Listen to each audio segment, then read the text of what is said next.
Kita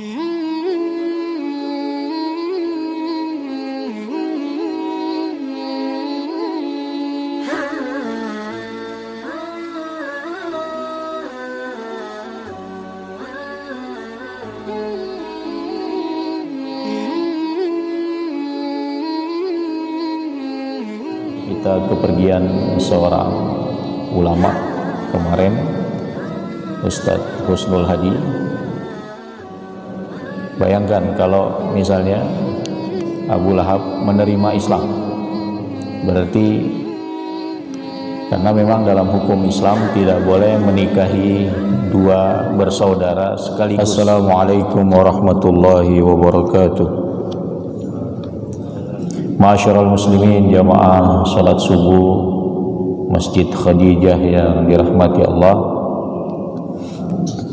Pada pagi hari ini kita masuk surat Al-Masad atau surat Al-Lahab, atau ada yang menyebut surat Tabbat. Kita akan baca terlebih dahulu kosakata penjelasan kalimat ataupun ayat yang terdapat dalam 5 ayat surat Al-Lahab ini. Yang pertama, tabbat yada abi lahab ay khasirat yada abi lahab bin Abdul Muttalib ay khasira amaluhu. Jadi yang dimaksud dengan celakalah kedua tangan Abu Lahab dan sungguh dia akan celaka adalah kerugian kedua tangan Abu Lahab bin Abdul Muttalib. Jadi kalau kita dengar namanya bin Abdul Muttalib, berarti ini saudara kandung ayah Rasulullah, Abdullah bin Abdul Muttalib. Ada 4 paman Nabi ketika Nabi mendakwakan Islam. Sebenarnya ada 10 putra Abdul Muttalib, tapi yang hidup ketika Nabi mendakwakan Islam itu ada 4. 2 mengikuti Nabi masuk Islam, yaitu Hamzah bin Abdul Muttalib,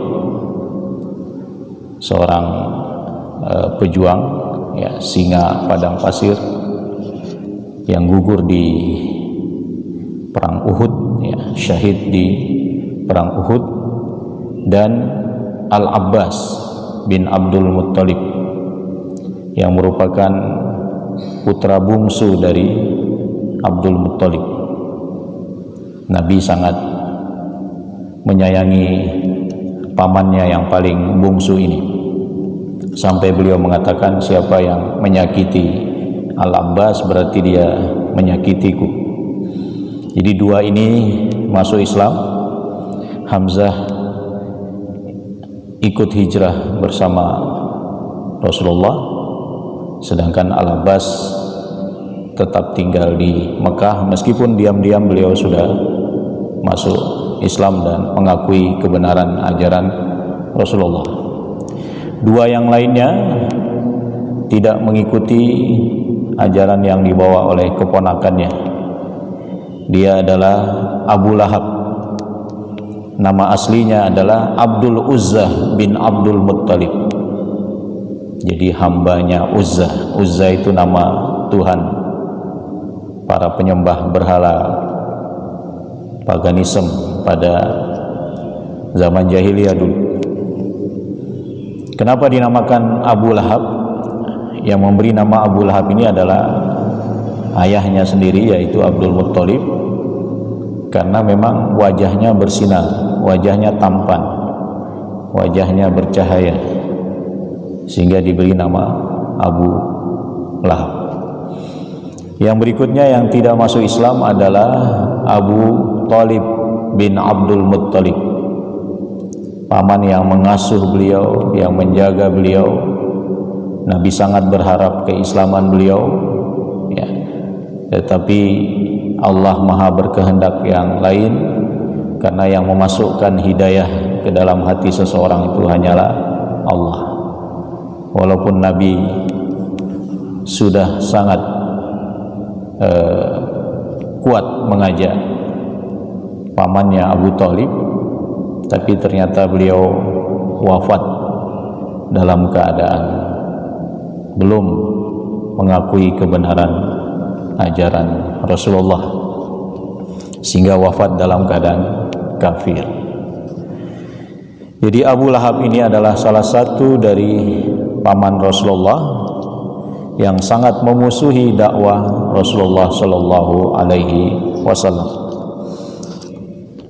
Watab, dan sungguh dia akan mengalami kecelakaan. Ai khasira huwa bizatihi idh huwa min ahlin nar. Kata Syekh Abu Bakar Al-Jazairi, Abu Lahab akan rugi. Itu dia rugi, amalnya rugi, dia juga rugi, karena dia nanti termasuk penduduk neraka, penghuni neraka. Jadi ini letak mukjizat surat Al-Lahab, bahwa sampai akhir hayatnya Abu Lahab tidak masuk Islam, karena itu dia sebagai salah satu penghuni neraka. Bayangkan kalau misalnya Abu Lahab menerima Islam, berarti surat Al-Lahab itu tidak ada maknanya, karena dia sudah dinyatakan saya naran, ya, dia akan masuk ke dalam neraka. Ma agna anhu maluhu, ayu syai'in agna anhu maluhu,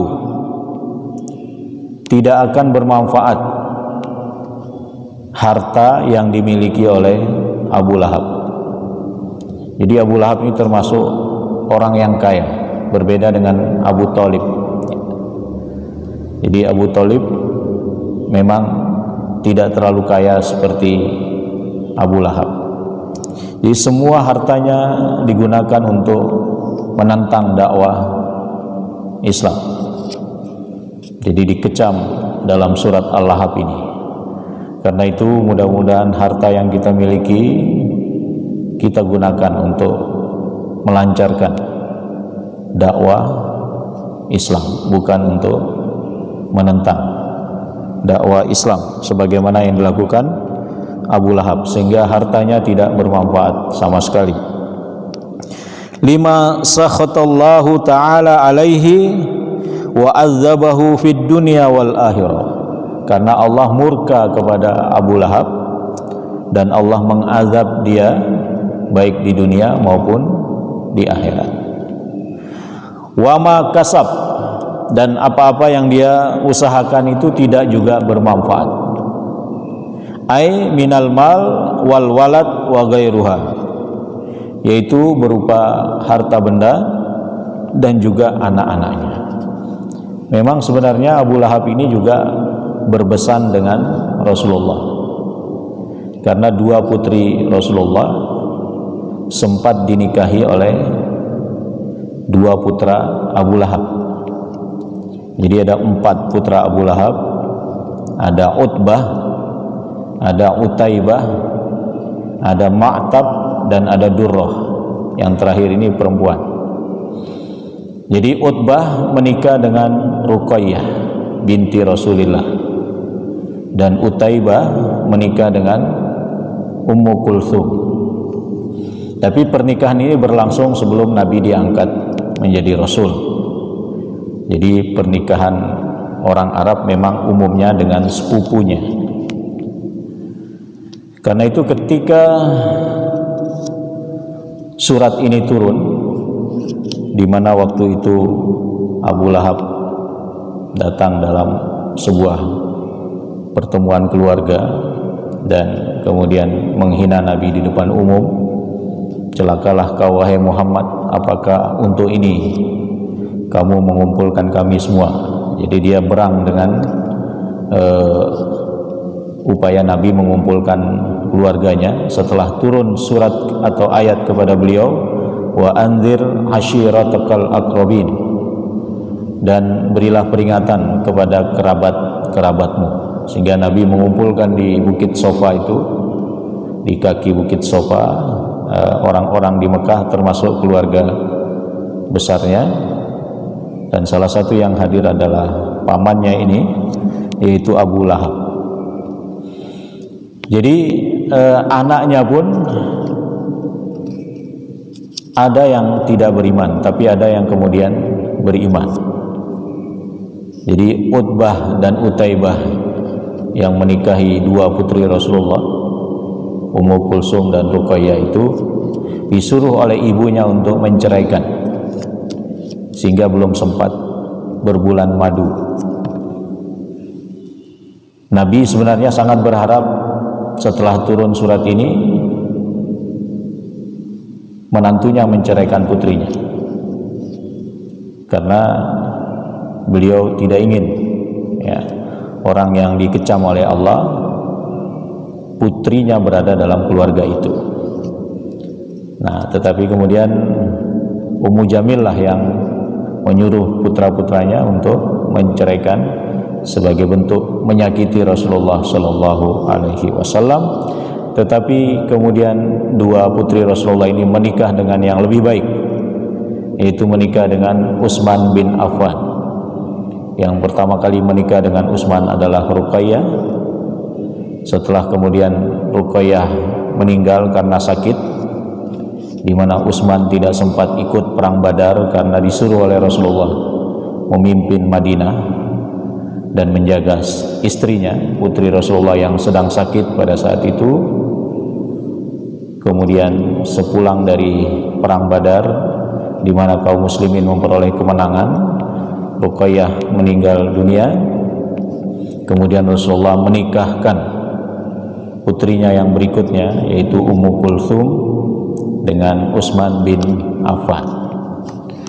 Karena memang dalam hukum Islam tidak boleh menikahi dua bersaudara sekaligus dalam satu waktu. Tapi kalau yang satu sudah berpisah, mungkin karena cerai atau karena meninggal, tapi kalau karena cerai mungkin adiknya nggak mau ya. Tapi ini karena meninggal, maka boleh menikahi lagi adiknya atau kakaknya. Wa antajma'a bainal ukhtain, kata Allah, tidak boleh mengumpulkan dua saudara kandung menjadi istri seseorang dalam satu waktu. Sehingga menikahlah Utsman dengan Ummu Kulsum, adik dari Ruqayyah. Karena itu Utsman kita kenal dengan sebutan Zunnurain, yang memiliki dua cahaya, karena menikahi dua putri Rasulullah Shallallahu Alaihi Wasallam. Jadi dari Utbah yang belum berbulan madu sehingga belum sempat berhubungan dengan suaminya, diceraikan dan kemudian menikah dengan yang lebih baik, yaitu Utsman bin Affan. Adapun Durrah binti Abu Lahab itu masuk Islam lebih awal. Bahkan menurut ahli sejarah dikatakan sempat ikut hijrah bersama Rasulullah ke Madinah. Sedangkan Utbah inilah yang memusuhi Rasulullah seperti kedua ibu bapanya.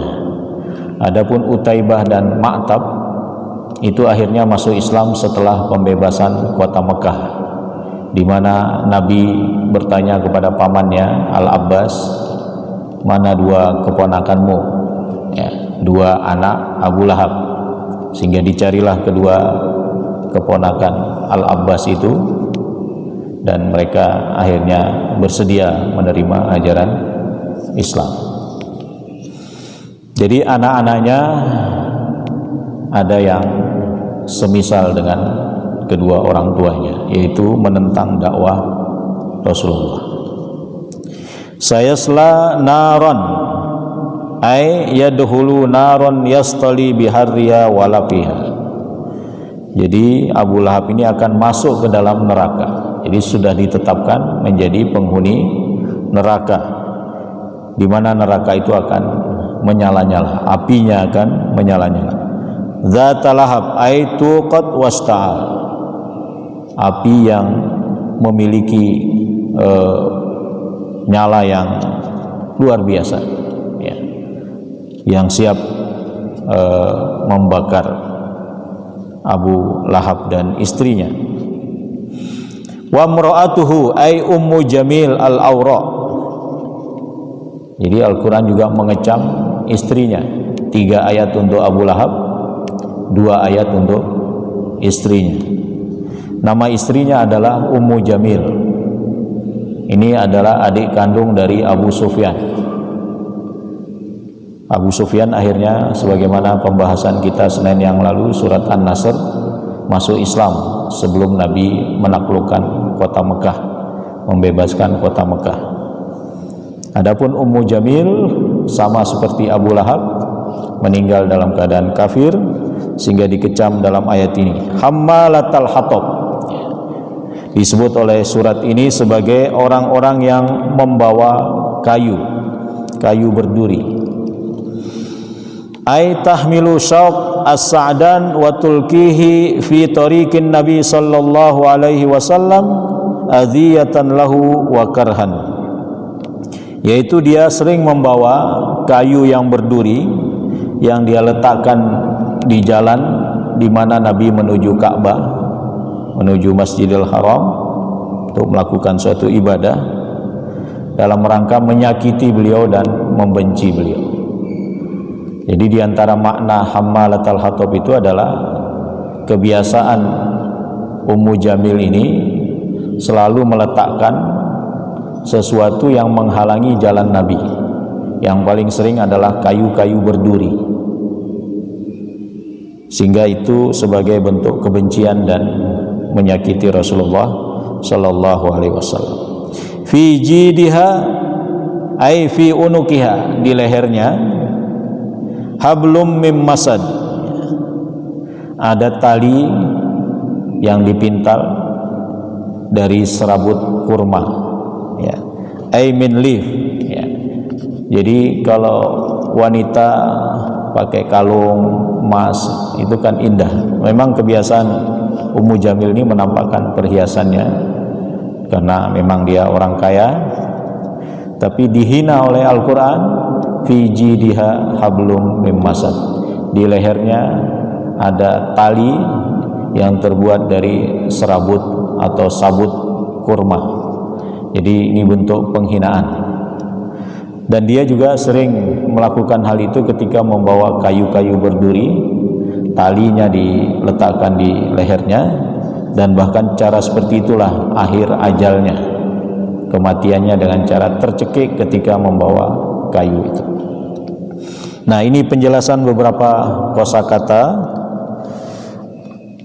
Kita masuk pada makna ayat, penjelasan ayat-ayatnya. Qauluhu ta'ala tabbat yada abi lahab. Al-ayat al-khams al-mubarakat nazalat raddan ala abi lahab amun nabi sallallahu alaihi wasallam. 5 ayat yang berkah ini turun sebagai bantahan kepada paman Nabi Abu Lahab.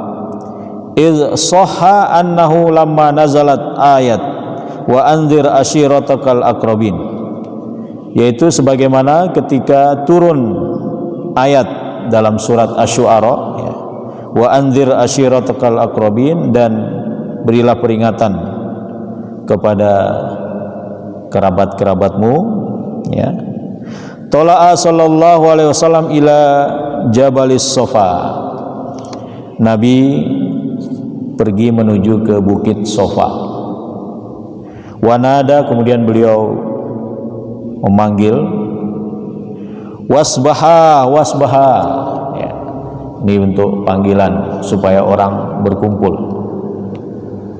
Wajtama'an nasu haulahu faqala lahum, maka orang-orang pun berkumpul, karena sebelum Nabi diangkat menjadi Nabi itu orang-orang sangat senang dengan beliau.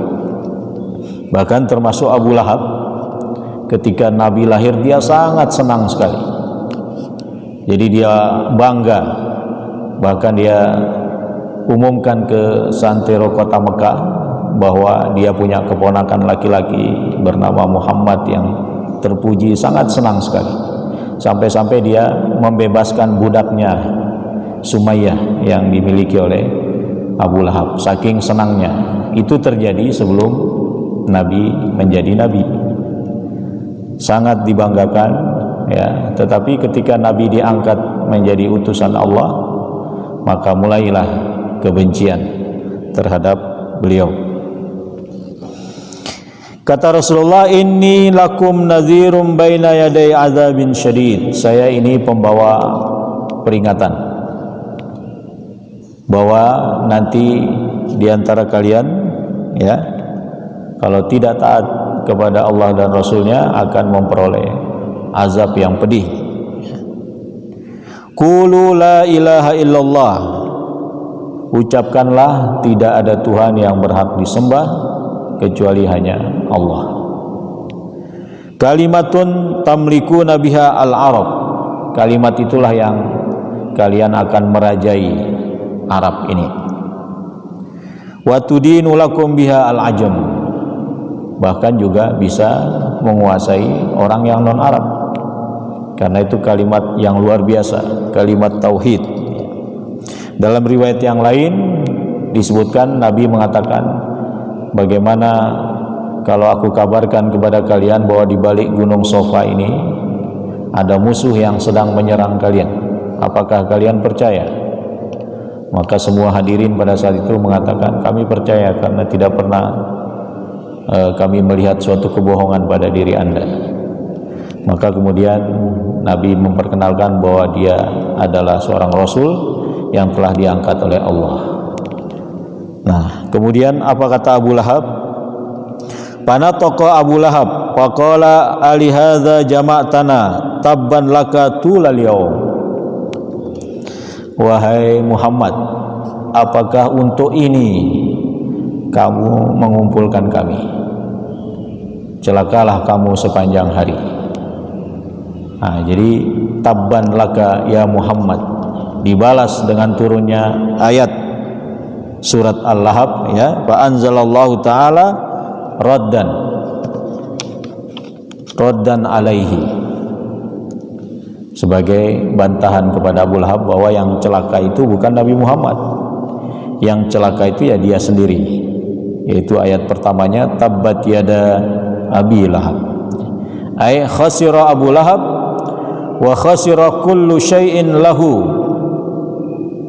Rugilah Abu Lahab dan rugilah semua yang dia miliki. Jadi dirinya rugi, apapun yang dimiliki juga rugi. Wa hazihi jumlah du'aiyah. Ini sebenarnya adalah kalimat doa. Walidha halaka bimarodin. Abu Lahab ini celaka atau binasa dengan penyakit. Di sini dijelaskan penyakit yang menyebabkan beliau meninggal dan tidak ikut perang Badar, dan dia mewakilkan kepada orang lain dengan tebusan 4.000 dirham karena tidak mampu untuk ikut berperang karena keadaannya yang sakit itu. Jadi nama penyakitnya disebut di sini wa yusamma al-marad alladhi asabahullah bihi maradul adasah ya. Sakit yang disebut dengan sakit adasah ya. Famata wa aqama salasata ayyamin lam yudfan. Jadi dengan sakit ini dia sangat tersiksa, kemudian ketika mati tidak ada yang mengurus jenazahnya sampai 3 hari. Bahkan anak-anaknya tidak mau mengurus karena meninggalnya itu mengeluarkan bau busuk yang sangat menyengat, sehingga tidak ada orang yang berani mendekat. Jadi cara memindahkan jenazah Abu Lahab yaitu dengan menggunakan kayu, didorong sampai ke liang lahat, kemudian ditutup dengan dilemparnya batu. Jadi lebih sengsara dari jenazah COVID-19 ya.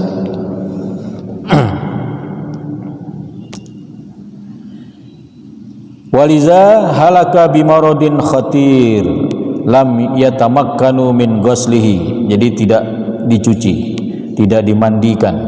Fa araku alaihil ma' faqat, hanya disiram air dari kejauhan. Wa qauluhu watab ihbar minallah ta'ala bihalaki Abdul Uzza Abu Lahab.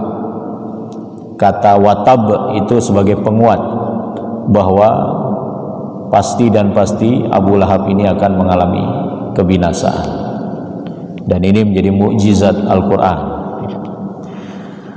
Wa qauluhu ma agna anhu maluhu wa ma kasab, dan firman Allah, tidak bermanfaat baginya hartanya dan apa yang dia usahakan. Ai lima sakhatahu alaihi, karena Allah murka dengannya, maka apa-apa yang dimiliki berupa harta benda dan apa-apa yang dia usahakan tidak bermanfaat sama sekali baginya. Wa adkhalahu narahu lam yugni anhu, kemudian Allah masukkan dia nanti ke dalam neraka, semua harta bendanya tidak bermanfaat baginya. Ai lam yadfa anhu al-azab maluhu wala waladuhu, jadi tidak akan mampu menebus Abu Lahab dari siksaan api neraka, baik harta bendanya maupun anak-anaknya. Wa qauluhu ta'ala sayasla naran dzata lahab, dan firman Allah bahwa Abu Lahab akan masuk ke dalam neraka yang apinya menyala-nyala ya. Ai ta'akkudin wa ta'ajjujin, jadi api yang sangat panas. Kemudian wa mra'atuhu, dan istrinya yaitu Ummu Jamil al-Awra hammalatal hatab, haitsu kanat ta'ti bi syauqis sa'dan wa tadauhu fi tariqin Nabi sallallahu alaihi wasallam inda dhahabihi ila salatis subhi bil Masjidil Haram. Jadi Ummu Jamil ini sebelum subuh sudah bangun. Untuk apa? Untuk meletakkan kayu-kayu berduri di semua jalan yang akan dilalui oleh Rasulullah untuk menunaikan sholat subuh di Masjidil Haram. Jadi luar biasa, bangun pagi-pagi untuk menyakiti orang yang paling mulia. Ada juga yang mengartikan hammalatal hatab itu adalah penyulut api fitnah di antara masyarakat.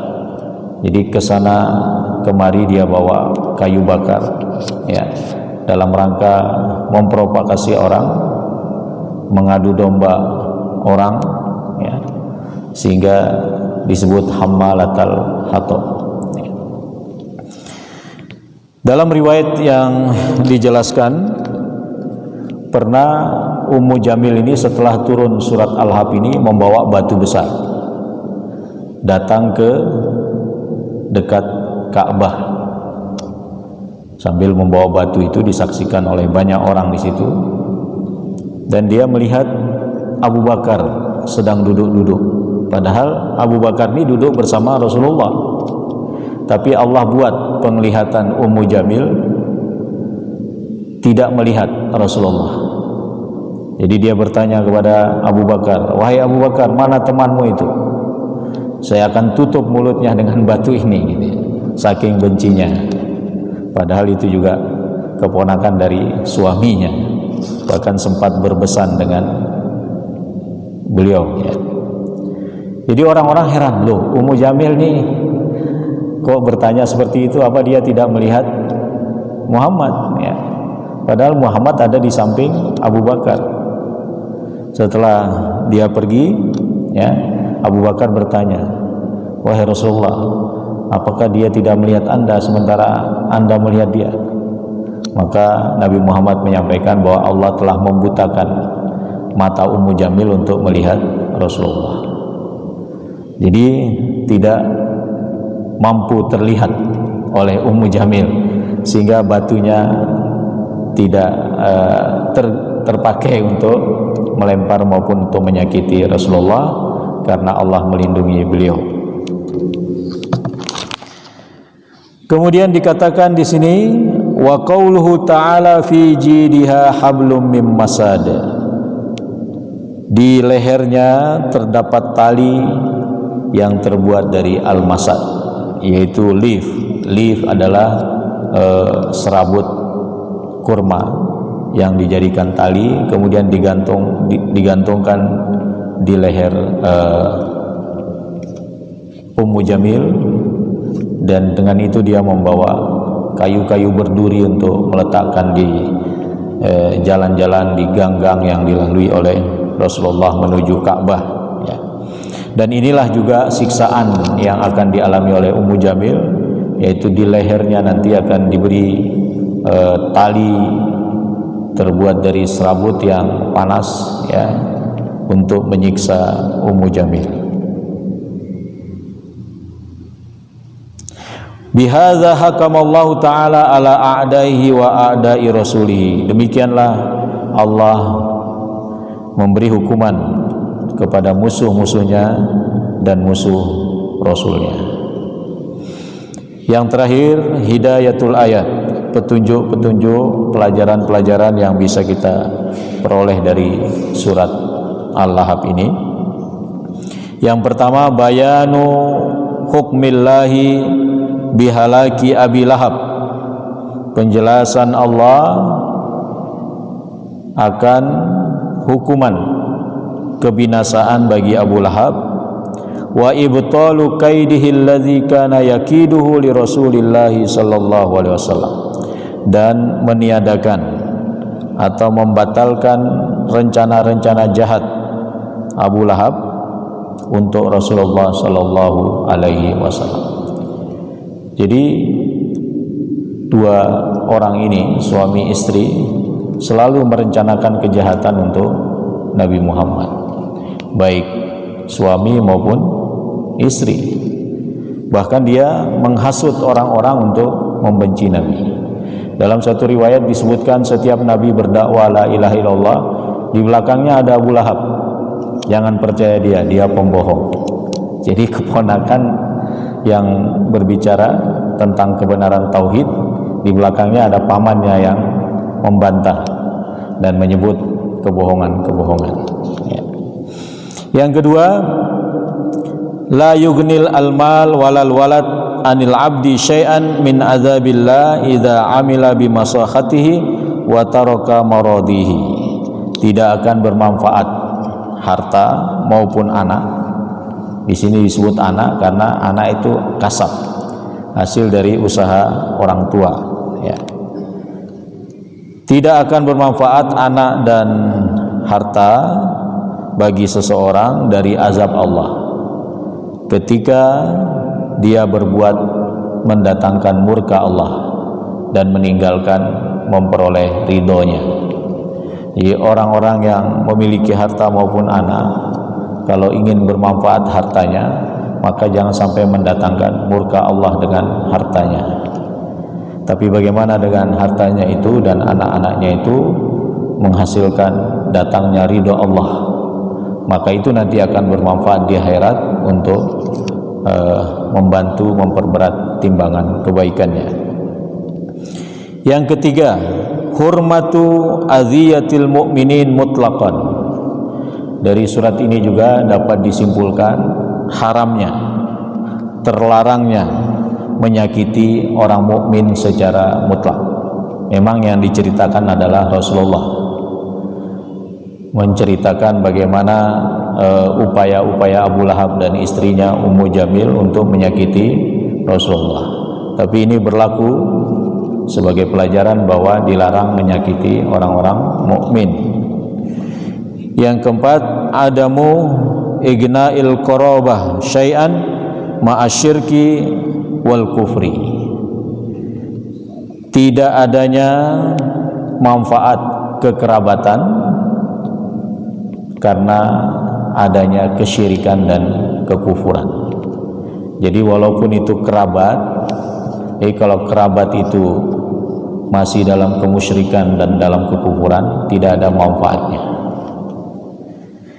Id Abu Lahab amun Nabi sallallahu alaihi wasallam, padahal Abu Lahab ini adalah paman Nabi, orang yang sangat bergembira ketika Nabi lahir, orang yang membangga-banggakan Nabi Muhammad ke orang-orang seantero Mekah, bahkan dia membebaskan budaknya untuk bersyukur kepada pemilik Ka'bah. Wa huwa finnar dzatul lahab, dan dia nantinya akan masuk ke dalam api neraka yang apinya menyala-nyala. Jadi kalau surat An-Nasr berbicara tentang berbondong-bondongnya orang masuk Islam, sudah tentu dengan itu kemudian memuliakan Nabi, menghormati Nabi. Tapi surat yang lebih dulu turun, surat Al-Lahab ini, karena turun sebelum hijrah, turun di Mekah di awal-awal dakwah Rasulullah, menjelaskan tentang orang yang menentang dakwah Rasulullah. Bahkan yang menentang ini adalah suami istri. Ada riwayat yang menyebutkan Abu Lahab tadinya atas saran Abu Thalib, ya, untuk tidak lagi memusuhi maupun membenci dan membuat upaya-upaya untuk menyakiti keponakannya. Dan dia sadar akan hal itu, tetapi ketika pulang, ya, ketika pulang di rumahnya, Ummu Jamil kembali memprovokasi, sehingga Abu Lahab tidak sampai kemudian berhenti untuk memusuhi dakwah Rasulullah sallallahu alaihi wasallam.